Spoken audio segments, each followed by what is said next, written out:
thanks for the kind introduction. And as you mentioned, I'm doing my PhD on giant clams and their applicability as high resolution climate archives.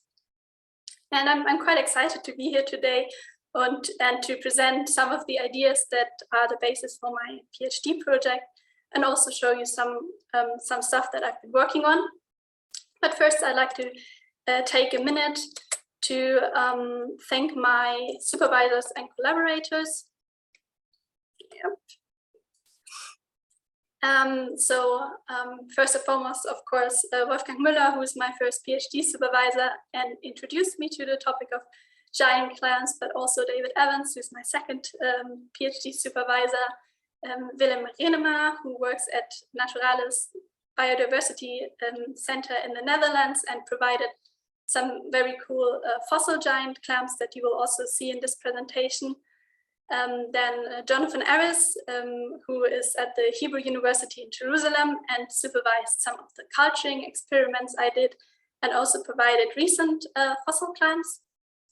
And of course, Douglas and Max, who are fellow PhD students with me at Goethe University, and they're great colleagues, and it's really fun to collaborate with them. So thanks to all of these people, and of course as well the Stiftung Polytechnische Gesellschaft, which is funding my PhD scholarship, and the FIAS, Frankfurt Isotope Element Research Center, which have a really, really cool lab in which I get to do most of my analysis. Okay, so let's dive right in. Giant clams are some really pretty subtropical and tropical reef organisms. They can grow to sizes over 1 meter large, and they can get older than 100 years. And in the next hour or so, you learn a little bit about these really beautiful organisms, how they grow these giant shells, and how we can use them to get some high resolution paleoclimate data. So first I'll start off with a little distribution map that's here. Oh, maybe use the pointer. Yes. Australia, Africa, Asia, and all these colorful little lines represent the areas in which different species of Tridacna are present, or of giant clams are present. And most of them are actually in the Indo-Pacific region, but of course also in the Pacific, Indic, and up to the Red Sea. Yeah, they're quite cool organisms because they can both filter feed and have symbionts. Filter feeding functions quite simple. They have an inhalant siphon where water goes in, and an exhalant where water goes out. And in between, they have a more or less a complex digestive system with a mouth and an anus and some digestive organs in between.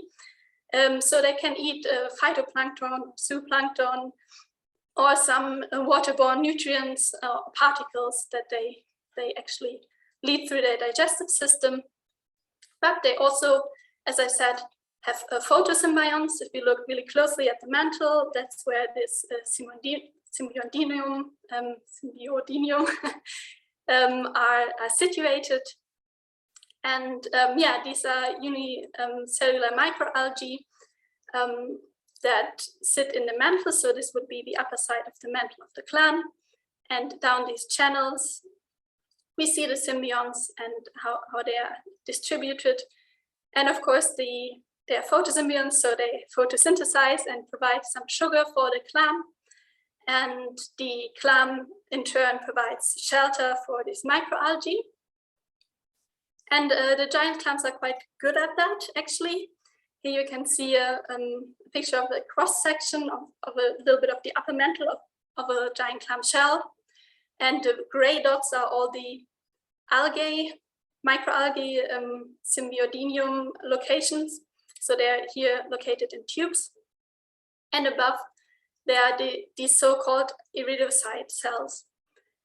And those are really, really nice little spheres that break up the light and distribute that down the channel.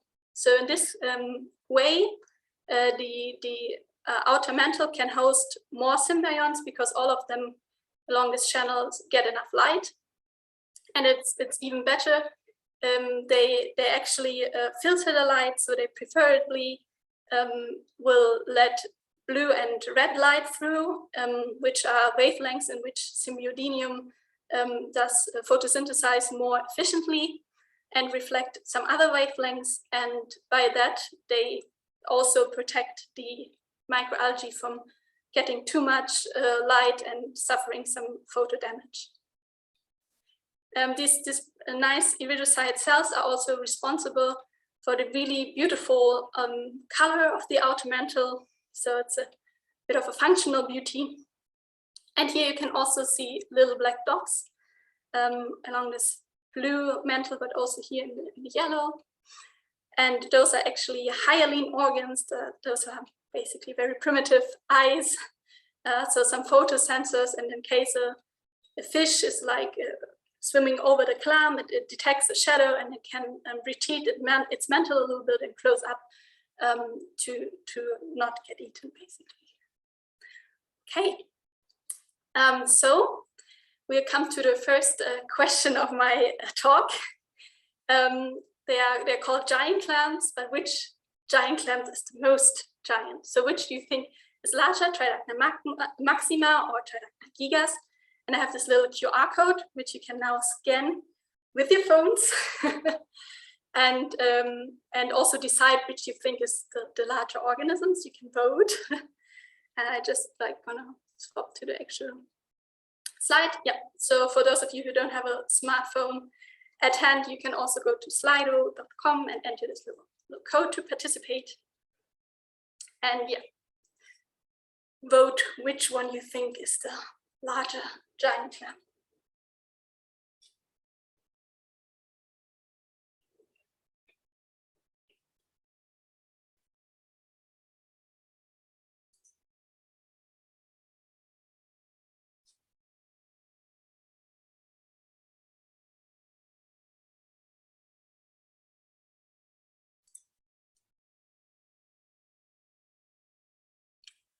Okay. So we have some votes. Still votes coming in.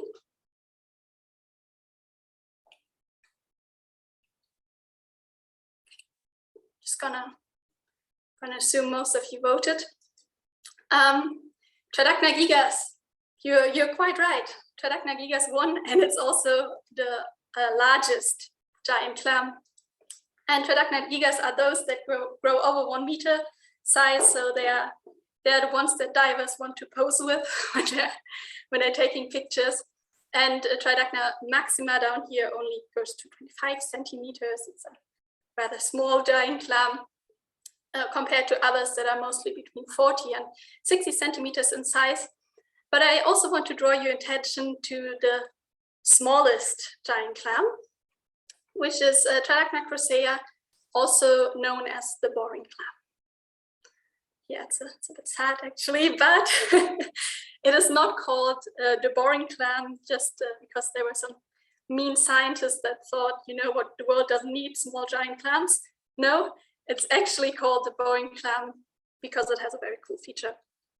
Like other clams, it has the colorful mantle that's facing upwards and below the foot of the clam, and this it uses to attach itself to some reef environment.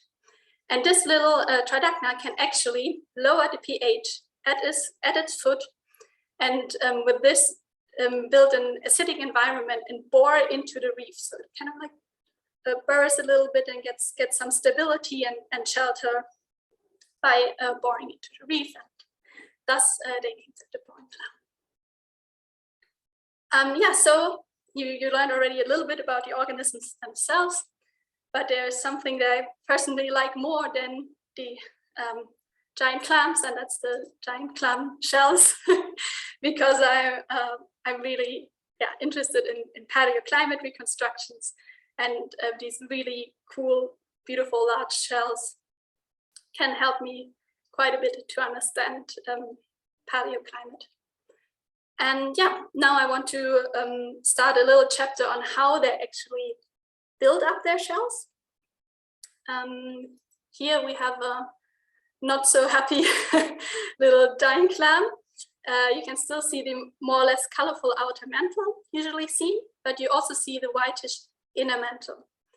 And just between this mantle, inner mantle, and the shell, there's the extra paleo space, and this is actually where the shell growth happen at the shell, just in the adjacent to the extra paleo space. And if we have a look at this, like the same concept, but like cross section through it, we would have the colorful outer mantle here. This is the inner mantle part, and in between the mantle and the shells, again, the extra paleo space where shell growth take place, and it's actually closed off from the surrounding seawater. So our shells calcify their shell with calcium carbonate. More specifically, they build up aragonite, and they do this by transporting some ions or molecules through the mantle into the extrapaleo fluid, for instance CO2, which reacts with water to carbonate ion and hydrogen ions. We don't need the hydrogen ions, they can be expelled. We include some calcium, and this can then react to calcium carbonate. It's also the same if we would incorporate bicarbonate that reacts to carbonate ions and hydrogen. The hydrogen gets expelled, and the carbonate reacts with calcium to calcium carbonate. That's the basic idea. We expel hydrogen, we incorporate bicarbonate and calcium to build up a shell. There are quite complex models that include many exchangers and channels. I just want to walk you through one that is kind of showing what is actually happening to that all these molecules and ions can be transported to the shell. We have carbonic anhydrase that's situated at the outer side of the inner mantle, so the seawater facing side, that actually facilitates the reaction of bicarbonate to CO2 and H2O. Then there is a kind of unknown CO2 channel, which brings some CO2 into the actual cells. And there's another carbonic anhydrase that facilitates the back reaction. So now we're back to a bicarbonate, and again, hydrogen we want to get rid of. But there's a hydrogen sodium exchanger here, so we incorporate some sodium instead. Then there is the reaction with the hemolymph, which is, or the channeling to the hemolymph, which is basically kind of a blood-like liquid that's in the mantle of the shell. And there we also get some transport from the ctenidia, which is like a gill-like organ. So we can also incorporate bicarbonate this way and get rid of hydrogen ions. And then we would like to channel this bicarbonate or transport it even further to the extrapaleo fluid where we want to have the shell growth. And here as well, there's a plasma membrane calcium ATPase, which pumps out the hydrogen, pumps in calcium. So we get basically same reaction as prior, where the bicarbonate reacts to carbonate and hydrogen, and then we have the carbonate that connects with the calcium to calcium carbonate. So that's a bit on the complex, not yet fully understand transport of material to the site of calcification. And how do they then actually calcify? They don't just build aragonite crystals right away. It is thought that these the actual calcification takes place over so-called amorphous calcium carbonate phases. So we have some nucleation of calcium carbonate, and it's then glued together in kind of spongy-like structures that have a lot of water still and are not crystalline at all. Can happen in the mantle and be transported to the site where the clam is, the shell is built, or it could also happen in the extra fluid, paleo fluid itself. And with time, we see that this yellowish amorphous phase is slowly dehydrated and eventually crystallizes, and this takes a few hours to happen, basically. While building up the shell, it's mostly calcium carbonate. There are also some other elements that can be incorporated. Here we have an example with a barium and magnesium. And yeah, they just take the shell, the space where the calcium usually would be situated. And yeah, this is obviously a very simplified version. We have more like 1 in 1,000 or 1 in a million, depending on what other elements are built in. And those elements are more or less preferred to be incorporated into the crystal lattice, depending if they have a similar charge or a similar ion radius to calcium. There are several factors that impact which elements are incorporated. This is, of course, the element availability in the water or in the extra paleo fluid, also the growth rate, and also some environmental factors in which we are particularly interested, such as the temperature, salinity, nutrient availability, and light availability. They build in some different elements, but they can also build in different isotopes. For those of you who are not super familiar with the concept of isotope, we have basically this atom core that have the same number of protons but a different number of neutrons, like oxygen that usually has 8 protons, 8 neutrons, and we add 2 more and we have like kind of a heavy oxygen isotope here. And this get also incorporated into the shell during the decalcification process, and especially for oxygen, it's thought to be mostly dependent on the isotope composition of the seawater and temperature, as some thermodynamic fractionation takes place, and the clam, the like vital effect or the effect that is actually happening to this proxy due to the growth of the shell is thought to be a little small, but we are right now also looking at doing some experiments and looking at the calcification, and if it really happens in equilibrium. So we do note this down as delta values usually, but basically it's just a comparison of the ratio of heavy to light isotopes sampled and compare it with a known standard, and get this nice per mil value. And it's very similar as well for delta 13C, where we compare the 13 carbon to 12 carbon, so heavy to light carbon. And here it's a little bit more heavily influenced by metabolic carbon influence, so it's a little more complex to interpret this proxy regarding environmental aspects. Eventually, when we look at what is incorporated, we can say that we have maybe some proxies, so some values that we can interpret as a function of environmental influences, such as strontium calcium and magnesium calcium ratios in clams, or in giant clams, which are thought to be light dependent and possibly temperature dependent. And of course the delta 18O value, which is mostly temperature dependent, but also on some other factors that basically change the delta 18O value of the seawater. Good, so this was on shell buildup and incorporation of elemental isotopes. And I have another question for you.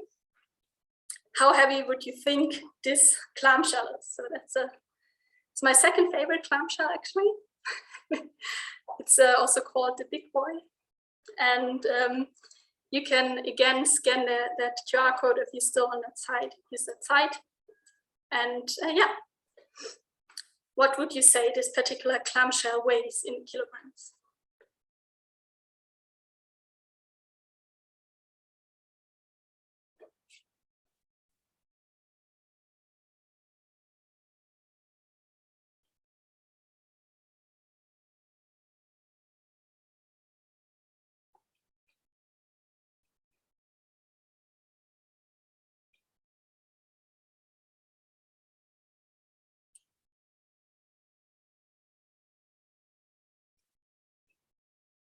Okay, there's still votes incoming.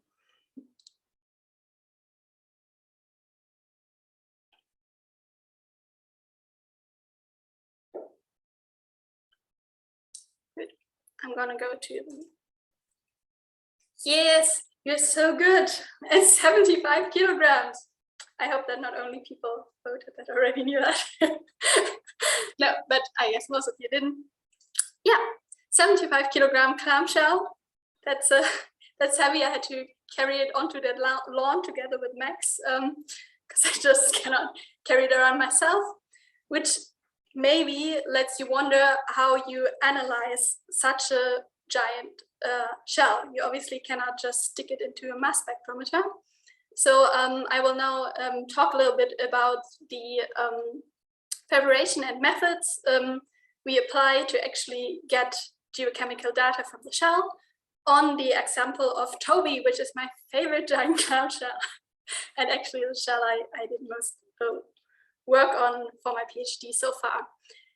And Toby lived approximately 10 million years ago in the Makassar Strait, which is in nowadays the Indonesian area. To have a look at his composition, we have to cut through the beautiful shell. So this is where we cut Toby. This is actually Elsie, one of Max's clams. And then we get a little slab of that clam. This little slab is still over 30 centimeters long, but we can already see nicely some dark bands, which are seasonal bands.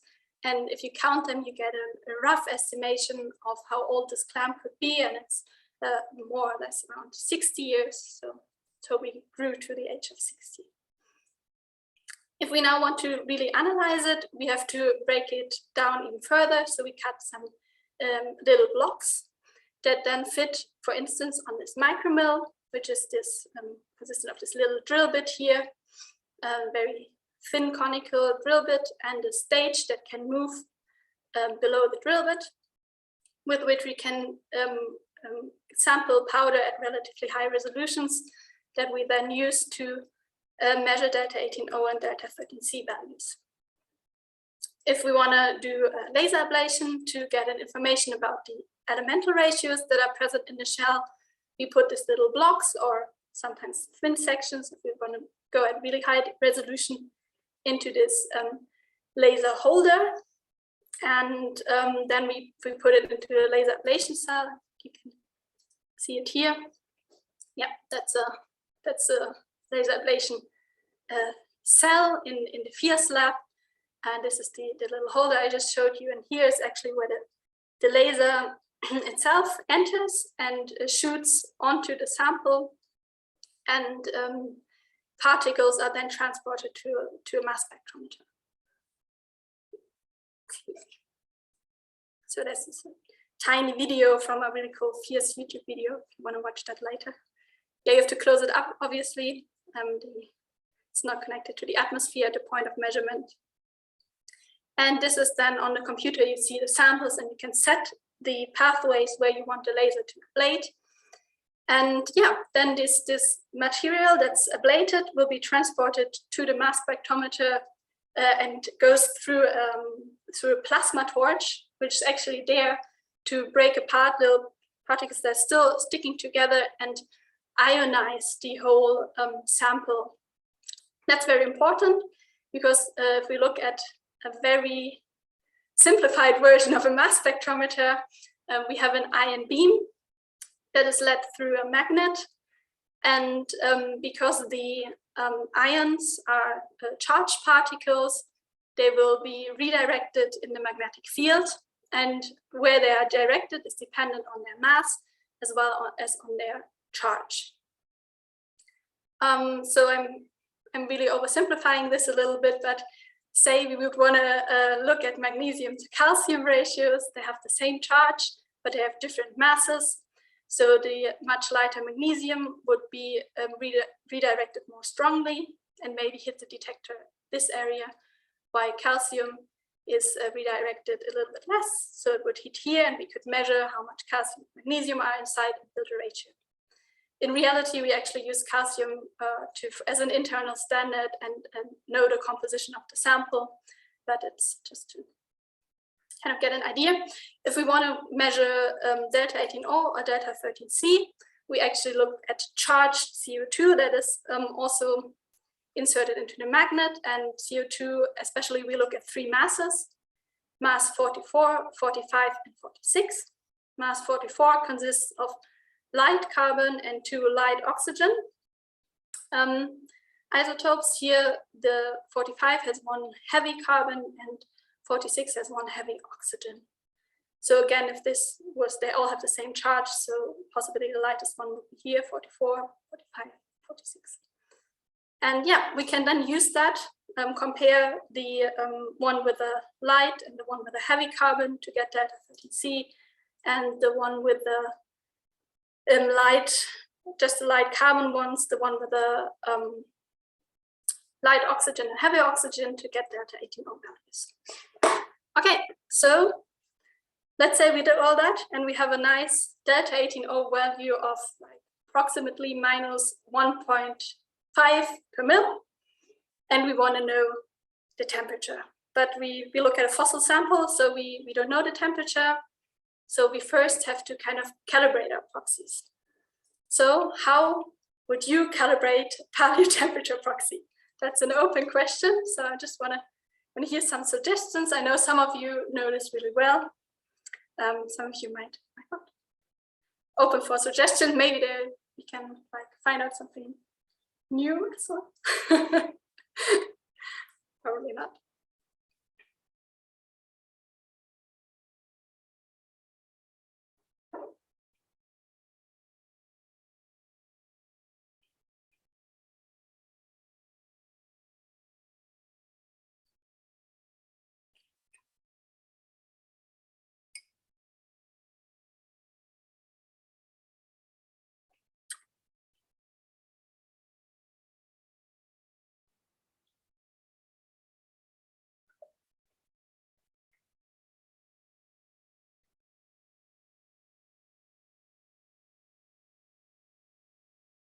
Okay.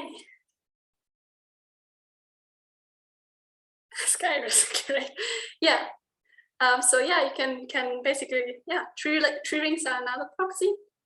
They're not as applicable for actual reef conditions. Ask Iris. Use a known standard. That's obviously very, very important. Yeah. Just ask the people from the second floor. Yeah, that's us. We're on the second floor for those who don't know.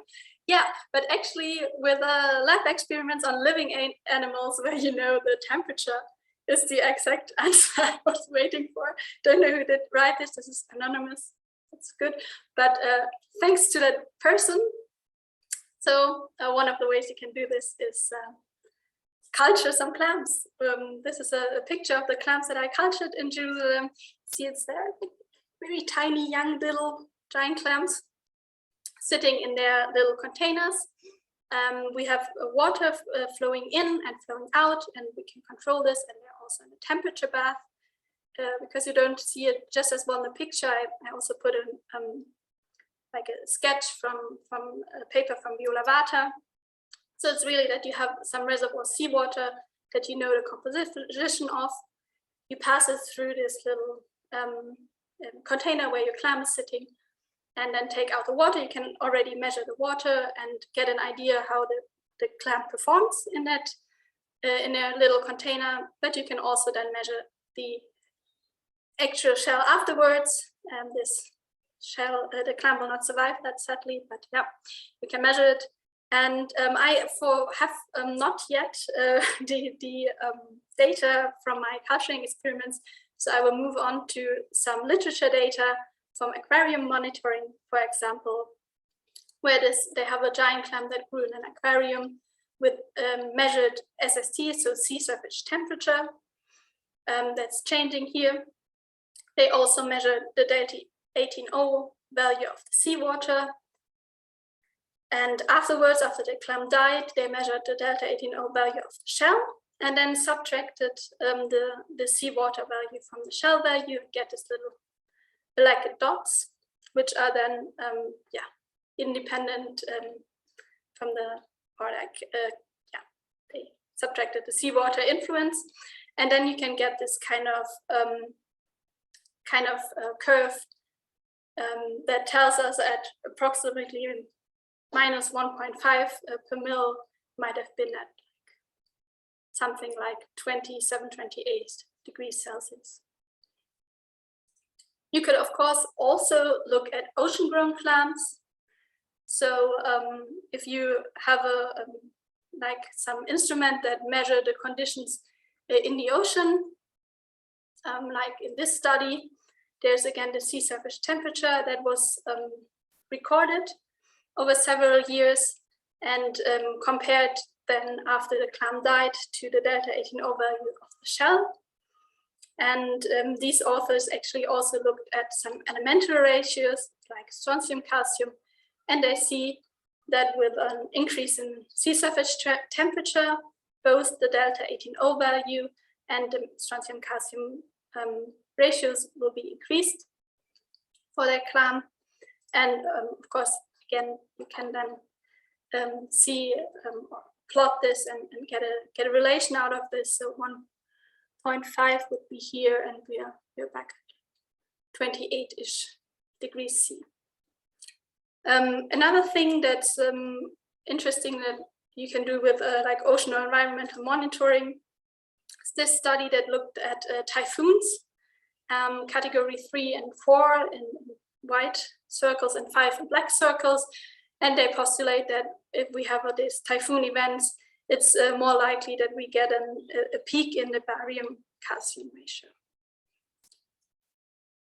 So Tridacna are really cool high resolution archives, and this is partly due to the fact that they built up this tiny daily growth bands here. So really this is the whole 30 centimeter clam. We zoom up a little bit and get this seasonal band even closer. Here you can still see the seasonal bands. And then eventually you'll see daily bands. If we then want to analyze the whole thing with a high resolution laser ablation technique, the laser spot would have about this size. You can see it. I didn't want to make it any bigger to not unnecessarily overscale it. It's 3 times 33 micrometers in size. This little spot or slit that I use for laser ablation. And with this, we can resolve daily cycles in the clamshell. That's for element calcium ratios. With micromilling, that's the one that I showed you earlier, we still get a resolution of about 100 micrometers at the lower end. We cannot resolve daily variability, but weekly to bi-weekly variability, and we get powder, which we can analyze in, for delta 18O, delta 13C values. And then there are some other very cool proxies that we're trying out, like clumped isotopes, but those actually need a lot more material. And if you do dual clumps, you also just get to the point where it's impossible to get sub-yearly resolution. So you always have more than a year usually.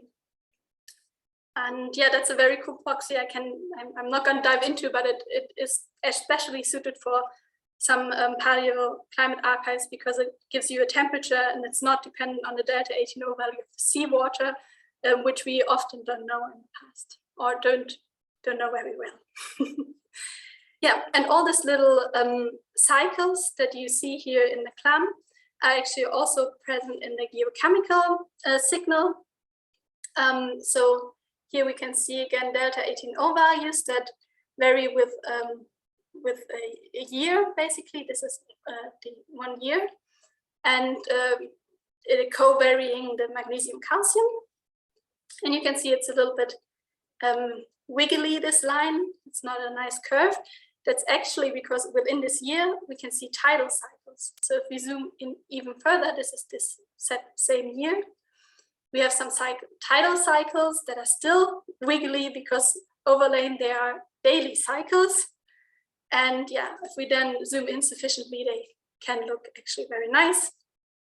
Some daily cycles and with widths of approximately 18 micrometer here, for instance. And now what's the application in a fossil record? Of course, that might be interesting to reconstruct extreme weather events such as storms or heavy precipitation events. Those that maybe disturb the reef only for a day or a few days actually, and are then over. So if we have a very high resolution record, we might see this in the elemental ratios. And it can also help if you want to count these little daily cycles or daily events to get a highly resolved age model. And this is some of the stuff that I've been doing lately. I look at a very small microscopic images of a small area of the clam that's 1.1 millimeters. And I count some bands. There are 110 daily bands I've counted here. And I compared it to measurements I did of that exact same area, which is like here along this laser path track, you can still see. And nicely, I also got 110 daily cycles counted. So each cycle represents one daily band. The thing is that I look at an organism that's 60 years old. So if I want to count all the days in 60 years, that's 2,190, 21,900 days. That's the number. So that's a lot of days, and I frankly don't want to do that. So I try to find a way to avoid this, to actually let computer do the work and give me some measurable data. And one way to do this is to look at wavelet transform. So very roughly, this kind of highlights which wavelengths is most present over distance. And the wavelengths, of course, as one cycle is 1 day, is actually the width of the daily bands. So basically, I can say that I have daily bandwidth over distance. So I know at around 250 micrometers, 1 day would approximately be like 25 micrometers wide. So now try to get the data from that graph. So we start at approximately 25, go down to almost 10 and back to 25. Then we can actually say how much the shell did grow over time and over distance. So we get a little age model here. So distance, time over distance. And as expected, when we have the larger daily bands, then it's less steep, so more distance is going by per day, and it gets steeper when we go to the areas where we have smaller daily bands. Yes, and this obviously gives us also the number of days that have passed in that time, and I came out at 109 days. That's close enough for now, and it's all still work in progress because we try to look at even larger areas, like this 5-year bit, 1.6 centimeters now, still only a small part of the clam, and actually see the seasonal changes in growth rate. And that's of interest because we can tackle seasonal bias, which is basically if your clam grows just much more shell in summer than in winter, for instance, or lower, higher temperatures, and then you take a sample of bugs, sample of over 1 year, and measure a value, you will always be at a higher end because you just have more material that was built in the summer, for instance. And yeah, we can get rid of this issue a little bit, and also just evaluate the geochemical data actually over time, not over distance, because as said, the clams don't grow in a linear fashion. This is one of those kind of plots that's now over in time in days. So this is 1 year each, 5 years, and we can already see a bit of a reoccurring seasonality, that we have a higher magnesium calcium values in some areas, but this is all, as I said, is still work in progress, and I have to do a little more, but it's quite interesting to really look at this kind of seasonal aspect, and as well as the paleo weather or extreme weather aspect, because if we look at past climate, it could be in a way, if climate changed, that we have a change in the mean value. So this straight line is without climate change, with climate change. So we could have a shift in mean value, just get more hot and extreme hot weather actually, or less cold. But it could also be the case that we don't get a shift in mean at all, but we have an increase in variability, so colder and warmer weather, or we get a kind of change in the symmetry where we don't change colder but get a warmer weather. So it's all this kind of seasonal data or extreme event data are a very important part of climate and of climate reconstruction, but also climate prediction for the future. And if we have better records in the past, they can help to improve models for the future. For instance, if they kind of already know the temperature expected, the temperature expected in the ocean like 10 million years ago, where we had, for instance, Antarctica was had already the ice shields, but the Greenland ice shield was not there. So if we look at this time interval and say, okay, this is the amount of extreme weather events we expect, or the seasonality, and maybe it can be compared to what is expected in the future. Okay, so then I will already conclude this this talk. Tridacna are wonderful and complex organisms. They can both filter feed and have photosymbionts that provide them with energy. They grow very massive shells that feature sub-seasonal geochemical data on which we can reconstruct some climate aspects. They also have daily cycles, which are cool for set reasons of extreme weather and also of time-resolved geochemical data. And there's still some work to be done. There's some of the proxies are not yet properly explained. Some of the mechanisms in which the shell grows are not yet fully understood. So if you are interested in researching further on giant clams, you can also contact me. This is a link to my website. And if you have any questions now, I think we are going to a question round of this talk. So I'm grateful that I could talk here and open for questions.